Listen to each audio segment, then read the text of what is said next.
నువ్వు ఎందుకుంటావు? నేను పెళ్ళాన్ని, నాకు బిడ్డ ఉంది, వాడి మీద నాకే సర హక్కులు ఉన్నాయి, నా మొగుడి మీద అని అంటుంది అమ్మాయి. వాళ్ళు అలా చెప్పారు. వాళ్ళ దగ్గర డబ్బులు తీసుకున్నాట, పెళ్లి కూడా రూపాయి ఖర్చు పెట్టలేదట, మొత్తం వాళ్ళే పెళ్లి ఇస్తారట 2 లక్షలు పెట్టి. అమ్మా మీరు విన్నారుగా, మీరు పెద్దల గురువుగారు న్యాయం చెప్పండి. సత్యబాబు మాత్రం చాలా చాలా అన్యాయం చేశాడు సార్. అది మనకు అందరికీ అర్థం అవుతూనే ఉంది. ఎందుకంటే మాధవి విషయానికి వస్తే కనుక మాధవి పిచ్చిదా లేదంటే మామూలుగా మానసిక పరిస్థితి ఉందా అనేటటువంటి విషయం ఇక్కడ అర్థం చేసుకోవాల్సిన అవసరం ఉంది సార్. ఎందుకంటే 3 దఫాలుగా మాధవి జీవితం గురించి మాట్లాడుకోవచ్చు. ఎంత కాదనుకున్నా కూడా మాధవి పిచ్చిది కాదు, లోక జ్ఞానం లేనటువంటి వ్యక్తి. అంటే సామాజిక ఇంగితం, సామాజిక తెలివితేటలు ఆ స్థాయిలో లేనటువంటి వ్యక్తి. కాసేపు ఆ అమ్మాయి నవ్వచ్చు, కాసేపు ఏడవచ్చు, ఏ ఇమోషన్ కరెక్ట్ అని మనకు కన్ఫ్యూజన్ అనిపించవచ్చు. కానీ ఏంటంటే ఆ అమ్మాయిని చూసి ఎంత కాదనుకున్న ఈ రోజు మనం ఇక్కడ కూర్చుని సానుభూతి అనేటటువంటిది చూపెట్టాలి. ఏమి విధి ఏమి విధిరా, బంగారు జీవితాన్ని కాలరాసేరా, ఏమి రాతరా, ఆ బ్రహ్మ చేతగాని రాత రాసేరా. రెండో తప్పు ఎక్కడ జరిగింది అంటే కనుక ఆ పెద్దవాళ్ళు ఎవరైతే ఉన్నారో వాళ్ళు వయసు మీద పట్టడం వల్ల ఈ అమ్మాయి భవిష్యత్తు ఏమైపోతుంది అనేటటువంటి భయంతో వాళ్ళు తీసుకున్నటువంటి నిర్ణయం వాళ్ళు తీసుకున్నారు. 13 సంవత్సరాలకు పెళ్లి చేశారు. కొద్దిగా మానసిక ఎదుగుదల తక్కువ ఉండి, లోక జ్ఞానం తక్కువ ఉండేటటువంటి ఆడపిల్లలకు మేము ఏం చెప్తాం, అమ్మ వాళ్ళ వయసు కంటే వాళ్ళు 7 నుంచి 8 సంవత్సరాలు తక్కువ వయసు పిల్లల్లాగా మీరు భావించాలి.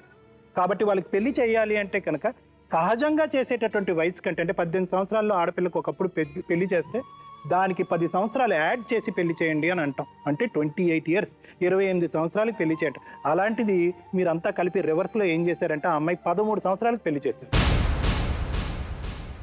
ఇప్పుడు చూసుకుంటే కనుక ఎలా ఉంది పరిస్థితి అంటే, ఆడపిల్లని కన్నా ఆ అమ్మాయి పరిస్థితి, మీ ఆవిడ పరిస్థితి బహుశా నీకంటే బాగా ఎవరికి తెలియదు ప్రపంచంలో.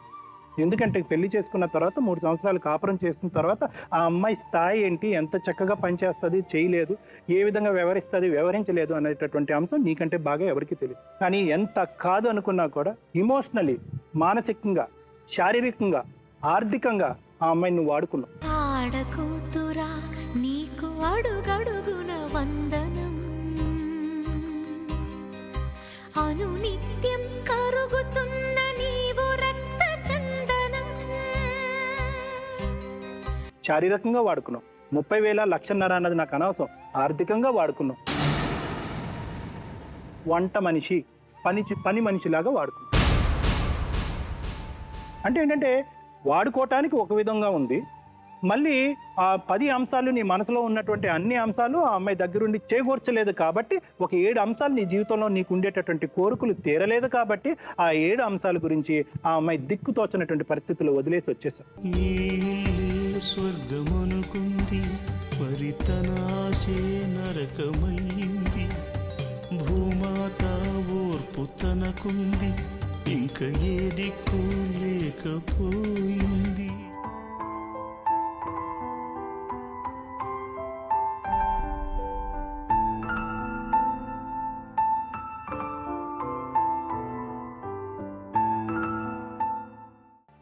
రాము నువ్వేం చేస్తావు? వ్యవసాయం కూలీ చేస్తాను సార్. తేడా ఎక్కడొచ్చింది నాన్న మరి? నేను మా ఆవిడ అలాగే వెళ్ళిపోయింది, ఎటు?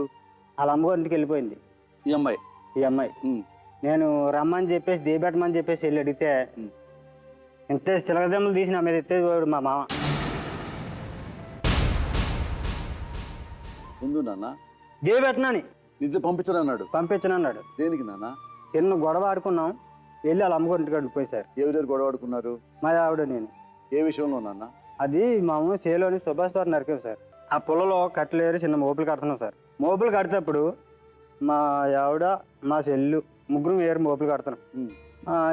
మా ఆవిడ వెళ్ళి కూర్చుంది చెట్టు కూర్చుంటే మా చెల్లి అన్నది, ఏమి రాము కూర్చున్నా వేరుదాం రా అన్న సార్. అంతే దానికి మా ఆవిడ అన్నది, కొండ యాదలో చచ్చడి యాదలో ఈ యాదవులు అందరూ పనిచేసేసి వాళ్ళని, నేను అంత చేతగాని దానిని అక్కడికి వీళ్ళందరూ పని చేస్తున్నారో నేను పని చేయలేదు అలాగని చెప్పేసి ఎట్టుమన్నట్టు తిడుతుంది సార్. తిడితే నేను ఏమి రాము ఎందుకు ఏమన్నదని అలాగంటున్నావు, ఎయ్యి రాము రా కూర్చున్నా ఏమన్నది, కొత్త నుండి పిన్ని అండగాత్తింది అంతే ఎలాగొస్తుంది, ఇవన్నీ పేలి పని వచ్చింది నోరు మూసుకునేరు నేను తినగలమన్నాను సార్. అనుభవానికి ఈవిడన్నా సార్ నీకు అంత సీన్ లేదన్న సార్. నాకు అంత సీన్ లేకపోవడం ఏంటని చెప్పేసి నేను 2 కొట్టాను సార్. నా పని నేను చేసుకుంటే మా నాన్నగారు సాయంత్రం 4 గంటలు చేసి టీ పట్టుకొని వచ్చారు సార్ నా దగ్గరికి. తాతయ్య మాయకి నేను పని చేయలేదంట, పని చేసి పిల్లాన్ని తీసుకొచ్చి పెళ్లి చేయండి, నేను మా అమ్మగారి ఇంటికి పోతాను అని మా నాన్నగారితో చెప్పేసి వెళ్ళిపోయింది సార్.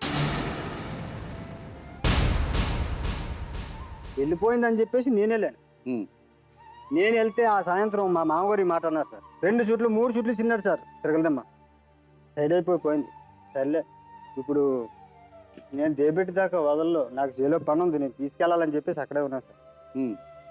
చేలోకి వెళ్ళకుండా పోయిన అతను వెనక్కి తీసుకొచ్చి ఇంట్లో పెట్టేసి తలుపు తాళం వేసి తాళం పట్టుకొని చేలోకి వెళ్ళిపోయాడు సార్. ఎవరిని గదిలో పెట్టారు? మా ఆవిడని గదిలో పెట్టేసి మా మామ చేలోకి వెళ్ళిపోయాడు తాళం పెట్టుకొని. మళ్ళీ సాయంత్రం వచ్చాను సార్. నువ్వు ఇక్కడికి వచ్చి మాట్లాడి సీన్ ఏదన్నారు సార్ మా మామ. మా ఆవిడన్నది నా కాళ్ళ కాడికి ఒకడైనా రావాలి కానీ ఒక్కడు కాళ్ళ కాడికి వెళ్ళి పని నాకు ఇదన్నారు. ఎప్పుడైనా నా కాళ్ళ కాడికి రావాలా అని చెప్పేసి మా ఆవిడ అన్న సార్. నేను మా ఊరు పెద్ద మనిషి దగ్గరికి వెళ్ళాను సార్. పెయినింటి దగ్గరికి వెళ్ళి అడిగితే పెయినింటి ఫోన్ చేసేవాడు సార్. తాతయ్య అవుతారు సార్ మా ఆవిడకి. తాతయ్య నాకు తల్లవుతుంది, ఈ రోజు రాలేదు, నువ్వు రేపు వస్తాను సార్. రేపు వస్తుందంటారా, వెళ్ళండి రా రామ, మాకు తిన్నాను కదా అలాగే తిన్నాను, వెళ్ళిపోయేవాళ్ళం. 1 వారం రోజులు తిప్పించిన తర్వాత అప్పుడు వచ్చింది సార్ మా ఆవిడ. మా ఆవిడ వచ్చి అన్నది, రాము మీ ఆయన వచ్చినాడు దేబెట్టమంతంటే వెళ్తావా లేదని పేషెంట్ అడిగినారు సార్. అడిగితే మా ఆవిడ అన్నది, ఎవడైనా ఊరంటే వచ్చి అడుక్కుండి కూడా వస్తాడు కదా, నేను నమ్మి ఆడి దగ్గరికి వెళ్ళమంటే ఆడితో పోతాను, ఈయన నమ్మి మాత్రం వీడితోటి వెళ్ళను, ఈ దగ్గర 7 జాబ్ ఉన్నది, మీరు బలువుని దేబెట్టించినారు అనుకో ఆయన పొడిచేస్తాను, నాపోతే నేను పొడుచుకొని చచ్చిపోతాను అని మా పేషెంట్ ముఖం మీద అన్నా సార్. నేను పోనీ సరే వచ్చినప్పుడు రాని అని చెప్పేసి మా అమ్మగారింట్లోకి పోయి మా అమ్మగారింట్లో ఉన్నాను సార్. మా అమ్మగారింటి దగ్గర ఉంటే మళ్ళీ మా అత్తగారు వెళ్ళి మా నాన్నగారికి ఏమని చెప్పారు తెలుసా, మా అమ్మని ఇక్కడ వదిలేసి మీ అబ్బాయి ఊరాట తిరిగి వెళ్ళి అక్కడ ఎలా చేస్తాడు, వీళ్ళు ఇక్కడ ఎలా చేస్తాడు, మీరు మాట్లాడలేదు అని చెప్పేసి చెప్పారు సార్. ఇప్పుడైతే చెప్పారో నేను సాయంత్రం చేలో నుంచి ఇంటికి వచ్చిన తర్వాత ఇది ఇంటికి వచ్చి ఇలాగ ఇంటికి దూరుతాను మెల్లడుకొని దోసేశారు సార్ మా నాన్న. మీ ఆవిని తీసుకొని వచ్చి ఉంటే ఉండు, ఏదనుకో నువ్వే ఆడుకో వెళ్ళు, మా ఇంటి దగ్గర మాత్రం ఉండదని. ఆ పట్టు పోయి దగ్గర 3 నెలలు ఉన్నాను సార్. అసలు అమ్మగారు పట్టించుకోలేదు సార్, ఇతను అత్తగారు పట్టించుకోలేదు సార్, నాకు అన్నం అంటూ పెట్టుకోలేదు సార్. ఎక్కడో ఆకలేసిన కాడ కొంత గిన్నెలు ఏమన్నా వస్తు తాగడం, లేకపోతే మంచినీళ్ళు తాగేసి ఎక్కడో అలా కాలం గడుపుకొని 3 నెలలు ఉన్నాం సార్. ఎవరు ఏమి ఎక్కడ పట్టించుకోలేదు సార్. ఇంకెక్కడ ఎన్నాళ్ళు ఉంటాం, ఏదో రకంగా ఎక్కడొక్కడ కూలి పని చేసుకోవచ్చు అని చెప్పేసి గుంటూరు కంపెనీకి అని బయలుదేరి కంపెనీకి బయలుదేరి అక్కడ కంపెనీలోని పని చేసుకుంటే అప్పటికి వీళ్ళు గొడవ ఆడుకొని లోవాలుని ఆదర అత్తరితో గొడవ గట్ట ఆడుకొని అక్కడికి వచ్చి కంపెనీలోకి వెళ్ళి అక్కడ ఉన్నారు వాళ్ళు. ఎప్పుడు అక్కడికి వెళ్ళామో గోల్కొండ స్టేషన్లో కేసు పెట్టారు సార్. మరి కట్నం మీనేదనేసి మా అమ్మాయిని తన్నేసి తగిలేసి పలానూరు పిల్లాన్ని తీసుకుపోండు కంపెనీకి అని చెప్పేసి స్టేషన్లో కాగితం రాసి పెట్టారు. నీకు పెళ్లికి ముందు అమ్మాయితో నీ కనెక్షన్ ఉంది, చెప్పండి. అమ్మాయి లవ్ అని చేసావు, చెప్పండి. పెళ్ళి పాడికి వెళ్ళిపోయింది, పెళ్ళి వెళ్ళిపోయేదా నువ్వే గిల్లి లాక్కొచ్చి తీసుకెళ్ళిపోయావు. వేరే వాడి భార్య కాదా, భార్య సార్. అట్లా పెట్టుకోవచ్చా? అంటే నీకు ఎమోషన్ ఉంది కాబట్టి, నీకు ఒక టైంకి ఆడదు కావాలి కాబట్టి నిషం ఉంచేసుకుంటావా? ఆమె నీ భార్య, ఇది కాపురం, అవును. నువ్వేం ఆడాలా, నీ పెళ్ళాం గురించి ఊళ్ళో వాళ్ళు చెప్పాలా? సిగ్గులేదు నీకు? నీకు వేరే ఒక ఫిట్టింగ్ దొరికింది కాబట్టి అవి ఒరిజినల్లే, నా భార్య ఒరిజినల్లే అని సెటైర్ వేయమాకమ్మా. నీ సెటైర్ నాకు వచ్చు, నీ నటన అన్ని నాకు తెలుసు నాన్న. ఏం చెప్పాలి కూడా డాక్టర్ గారు, నా స్పీచ్లెస్ అయిపోయింది, నా గుండెలు ఏమి లేకుండా అయిపోయింది, ఒక మాట నాకు రాట్లా నోటం.